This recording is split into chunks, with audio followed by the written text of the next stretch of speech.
major part of his life.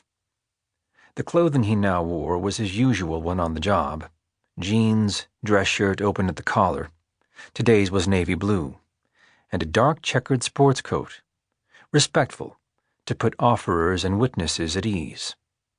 On his feet, black Echo slip-ons, which were comfortable and offered good traction, just in case. The businessman, of course, was interested in teasing more out of Colter Shaw than just his appearance, but all he got in this department, for the time being, was straight posture, constant eye contact, no smiles or frowns, no small talk, just undistracted attention to every word Matthews said. The message was the intended one. I'm still listening, and I'm taking the situation very seriously. Matthews seemed to relax into confidence. Like most offerers, he didn't get that Shaw was sizing him up too. Shaw asked, "Did she, Evelyn's friend, tell you anything about where she went?" "No. She said Evie'd called, and that was it. She didn't pick up again when I called back, once or twice." Or dozens of times. Matthews would have called until the friend blocked his number. "Tell me how she disappeared," Shaw said. "Details." "Evie went to an artist's retreat outside of Chicago, Schaumburg, last month. Weekend thing. She went to some retreat almost every month, all around the country." His lips tightened. "Sunday night, she didn't come home. She was supposed to, but she didn't." "She drove?" "That's right." "You've been married a year?" 13 months. Was our anniversary July 10th. "Phone?" Shaw asked. "Not in service." Shaw asked, "Private eye?" "Cost me more than I could afford. Got me zip."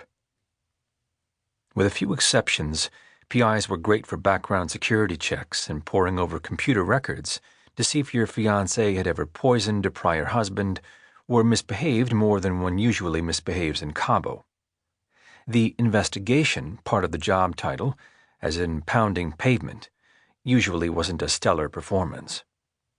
That explained why, 2 weeks ago, Matthews had posted a reward, $10,000, in an Indianapolis newspaper and online for information about Evelyn Fontaine's whereabouts.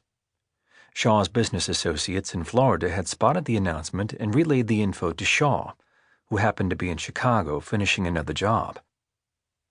The $10K wasn't much for a missing spouse believed to have been kidnapped, but for Shaw, the reward was never about the money.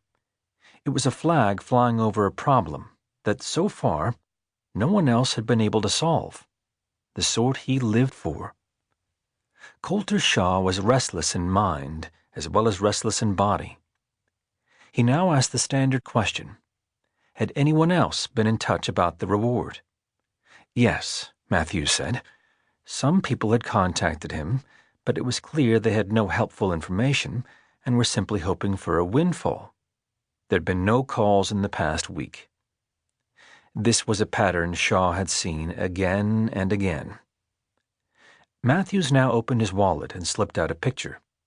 Shaw had already seen some shots online, but this was a far better image.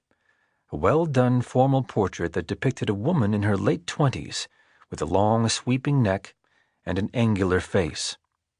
Fragile in some ways, confident in others.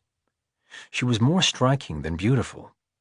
Her dark blonde hair was piled high atop her head in carefully plotted disarray.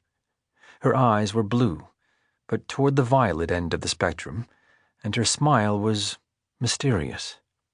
Given her profession, Shaw wondered if the crafted crescent lips were an unconscious homage to the Mona Lisa, or perhaps a very conscious one. Shaw nodded to the expensive Mercedes AMG that Matthews had arrived in. "I looked you up. You own an industrial equipment dealership. How wealthy are you?" Matthews blinked. "I need to know if you're a ransom target." Usually such demands come early in a disappearance, but not always. "Maybe a year or so ago I was. But it's been tough lately. With all the tariffs and trade wars, our revenues have dropped like a rock."